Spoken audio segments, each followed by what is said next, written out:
So we'll be taking your questions now. कहाँ से शुरू करेंगे बताइए.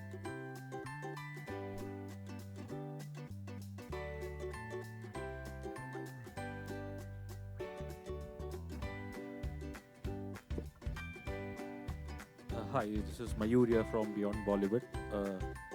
मेरा सवाल अनुराग जी से है. Obviously जैसा ट्रेलर है, स्टोरी अच्छी है, रूटेड है, और आई थिंक इस फिल्म में ऑब्वियसली जो एक खास बात वो ये देखी गई है, it's a direct to TV release, जो कि मेरे ख्याल से बहुत कम देखा जाता है. So Anurag ji, you obviously being an established producer, film maker, हम जिस दौर में ऑब्वियसली फॉर्चुनेटली ये साल फिर भी मेरे ख्याल से बॉलीवुड के लिए अच्छा रहा है. कुछ बड़ी बड़ी फिल्में विद सुपरस्टार्स वो चली है, but obviously when it comes to such content, such rooted content, तो कहीं ना कहीं एक आज भी वो एक वो डर है कि शायद ऐसी स्टोरी सिर्फ OTT या फिर डायरेक्ट टू टीवी के लिए ही वहीं पे, और क्या इन फिल्म का थिएटर में आना मतलब आज भी वो बहुत बड़ा रिस्क है?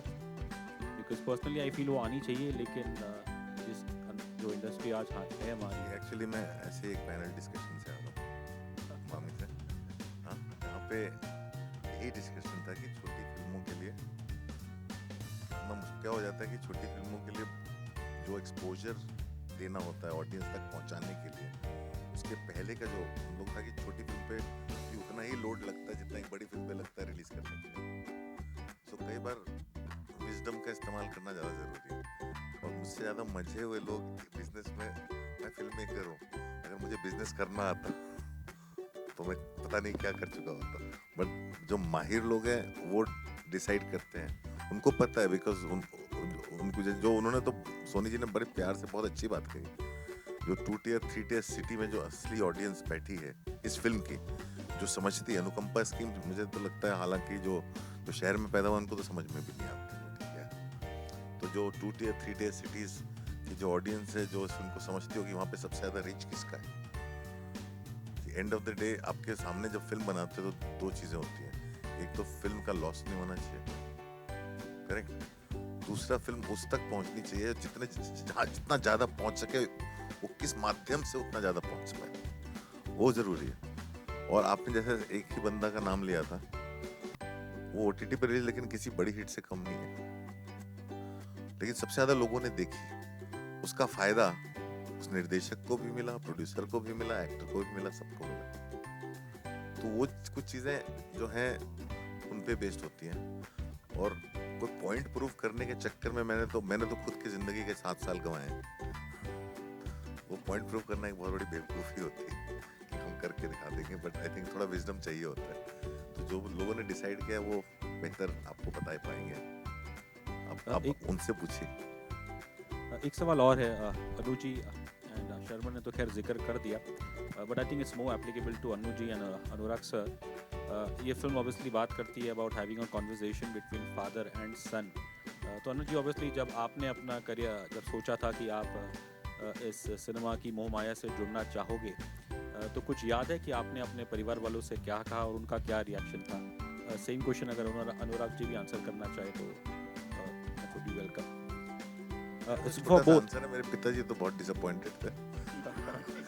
वो तो बोल रहे थे कि IAS बनेगा, और फिर उन्होंने कहा था एक बार दूंगा, जितने पैसे ले जाओ. मैंने बहुत ज़्यादा पैसे हो गए, 5,000 मांग लिए थे, पता चला यहाँ पर बहुत नहीं होता है.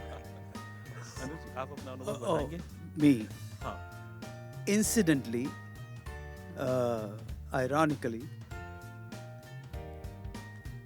मेरा कोई इंटेंशन नहीं था एक्टिंग या कला से जुड़ने का. उसके पीछे रीज़न ये था कि मेरे बाबूजी की एक नाटक नौटंकी कंपनी थी, जिसकी वजह से हमारे परिवार को बहुत ही सामाजिक प्रताड़ना से गुजरना पड़ा, जिसको सोशल ऑस्ट्रासाइजेशन बोलते हैं. सो माताजी कभी नहीं चाहती थी कि उनके कोई भी बच्चा या वो ये चाहती थी कि उनका बच्चा, हम 3 भाई हैं, 1 बहन है, कोई रिस्पेक्टेबल प्रोफेशन में डॉक्टरी करें, इंजीनियर बने, आर्किटेक्ट बने, ऐसा जो समाज में जिसको रिस्पेक्ट दिया जाए. ये नौटंकी भांडपना इन सब चीज़ों के अंदर नहीं था. और इसी वजह से मेरी दादी ने मेरे पिताजी को निकाल भी दिया था. घर से निकाल दिया था। मेरे पिताजी कंपनी के नौटंकी कंपनी के मालिक थे। वो कुछ नहीं, ना राइटर थे, ना डायरेक्टर थे, ना सिंगर थे, ना एक्टर थे, उनका कुछ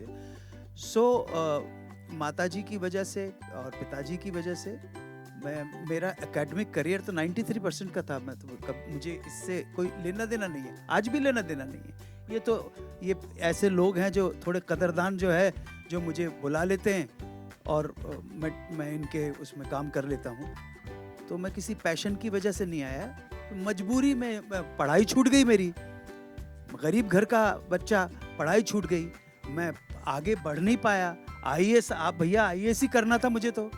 अरे मैं कहाँ यार, आज तो चीफ सेक्रेटरी बन के रिटायर हो गया होता। मैं देशभक्त आदमी हूँ, मेरे को कहाँ यहाँ पे ये बोलते हैं एक्शन सर भागो आप, ये इंजन की हालत खराब हो गई। मैं तो चलते हुए इंजन के सामने ही भागा। मैंने कहा चल पाए कोई बात नहीं। चल आप पूछो इनसे, इंजन के सामने मैंने कहा ये हाथ पकड़, सर क्या कर रहे हो सर आप, ये सर कर क्या रहे हो आप। मैं चल जो होगा देखा जाए। सो ये मेरी राम कहानी है। कोई पैशन नहीं था, मैं वो रेयर ब्रीड में 0.001% में हूँ जो मजबूरी में आए हैं। लेकिन अब मजबूरी में जब आ गए हैं और इस तरह के जो टैलेंटेड क्रिएटिव कलाकार प्रवृत्ति के लोग हैं वो मुझे काम दे देते हैं, तो मैं अनुग्रहित ही अनुभव कर सकता हूँ कि आपने मुझे काम दिया है। मैं काम करके आप पूछ लीजिए कि मैं कभी पार्टी में गया हूँ इनकी, तो वो काम ख़त्म किया अपने कमरे में। मेरे शौक जो है, ना मैं सिनेमा देखता हूँ ना टीवी देखता हूँ। ये विनोद जी की तो ये पहली फिल्म ये थी, अभी दूसरी फिल्म भी आने वाली है। उसमें भी वैसे ही काम किया है। काम करते वक्त ईमानदार हैं, बाकी ठीक है। ये हैं अपना सब चलाते हैं ना, बैटन सब ये हैं, ऐसे लोग बैठे हुए हैं। अब मजबूरी के अंदर इत्तेफाक से इनकी पिक्चर की और इनकी पिक्चर करने के बाद एक पिक्चर ऐसी करनी पड़ी मुझे, उसके लिए भी आपसे मुलाकात होगी, अब जल्दी होने वाली है। जहां मजबूरी में मुझे म्यूजिक डायरेक्शन करना पड़ा, क्योंकि प्रोड्यूसर और डायरेक्टर कहने लगे गुरुजी हमारे तो आपने गाना रिजेक्ट कर दिया। एक विनोद जी की दूसरी फिल्म में यही हो गया। मैंने कहा विनोद जी ये क्या कर रहे हो? वहां से फोन आया कैंसिल कर दो शूटिंग आप। मैंने कहा विनोद जी क्या बात कर रहे हो यार, 50 तो यहाँ पे डांसर बैठे हुए हैं, 150 जूनियर आर्टिस्ट हैं और आप मुझसे कह रहे हो कि गाना कैंसिल कर दो। कहने आपको पसंद नहीं आ रहा। मैंने कहा पसंद की बात नहीं, मैं मैनेज करूंगा। आप देखो मैंने सेट के ऊपर गाना मैनेज किया, गाना रिकॉर्डेड गाने को इस तरह से किया, तो अच्छे लोगों के साथ काम करके आपका म्यूजिक सेंस, हाँ म्यूजिक सेंस ऐसा कर दिया कि जो बोल जो थे, लिरिक्स जो थे, एक्स थे, उनको करेक्ट करके वाई बनाया और वाई को रिकॉर्ड किया है। और बाकी 64 बीट्स का जो पता ही नहीं लग रहा था, अनमिक्स्ड कॉपी ये म्यूजिक डायरेक्टर भेज देते हैं, उसको मैंने बहुत लताड़ा भी। तो हमारे प्रोड्यूसर को, हमारे डायरेक्टर को, हमारे कोरियोग्राफर को मुश्किल हो जाती है यार, लिपसिंग करें तो क्या करें यार। तो फिर मैंने उसके अंदर अपना भी जोड़ दिया। तो एक फिल्म जो इनके अभी इसी साल की, उसमें मजबूरन मुझे म्यूजिक कंपोज करना पड़ा। एक बार नहीं, 2 बार नहीं, 3 बार। एक तो ऐसा हुआ भैया कि वो कहने लगे गुरुजी अब तो ये जो अब आपके ऊपर ही पिक्चराइज है तीनों, और अब वो तो कोरियोग्राफर तो आ नहीं पाई, उसकी डेट नहीं, तो कोरियोग्राफी भी कर दो। मैंने कहा वो भी कर देंगे, तो वो भी कर दी। क्या करें, मजबूरी। तो इस तरह से इन लोगों का बड़ा शुक्रगुजार हूँ, बहुत मशकूर हूँ कि ये अभी भी मुझे प्यार देते हैं, मुझे इज्जत दे देते हैं।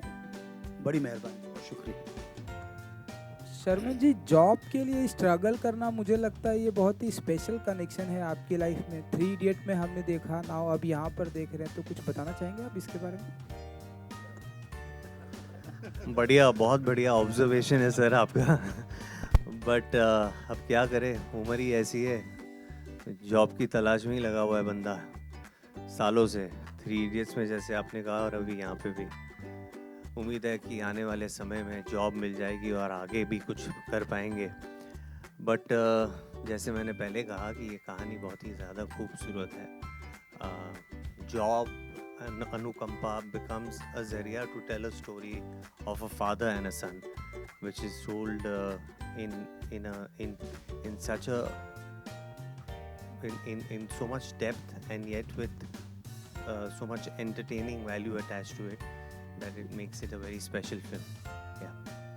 ये मेरे जो बेटे हैं वो साहित्य में, हिंदी साहित्य में एमए किया हुआ है, या राइट है, अंग्रेजी साहित्य में एमए किया हुआ फिल्म के अंदर, और LIC के एजेंट की नौकरी कर रहे हैं। तो बहुत अच्छी तरह से शर्मन ने उस दुविधा के दौर को इतनी अच्छी, मैं जब देखता था, इस वजह से फिल्म में कहीं कहीं जो हल्का सा एक गाली का वो चलन था वो भी मैंने निकाल दिया सारा। मैंने कहा नहीं, जिस बच्चे की माँ शैशव अवस्था के अंदर ही चली गई है, इस पिता ने बच्चे को पाल पोस के बड़ा किया है, नाराज होना बिल्कुल अलग बात है, गाली नहीं बकूंगा उसके, कभी नहीं कही बकी नहीं नहीं।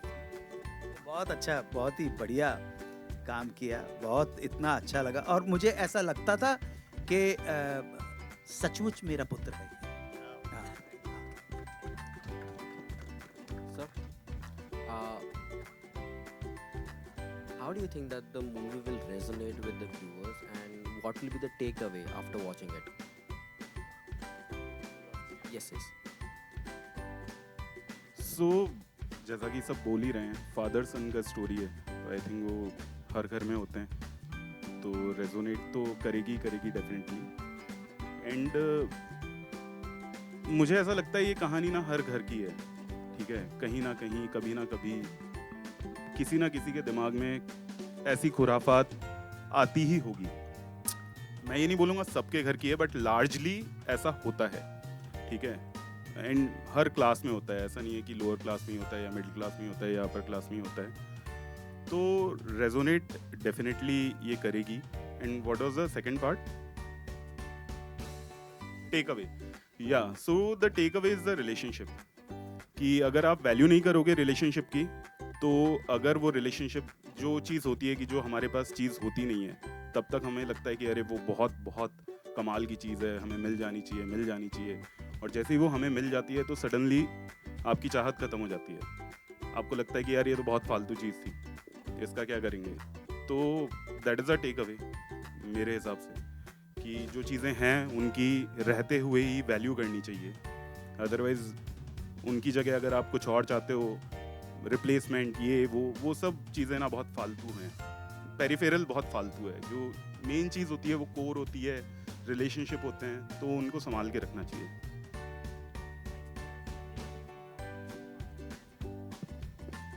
एक्चुअली मेरी परवरिश पुलिस लाइन में हो और पूरा खानदान मेरा पुलिस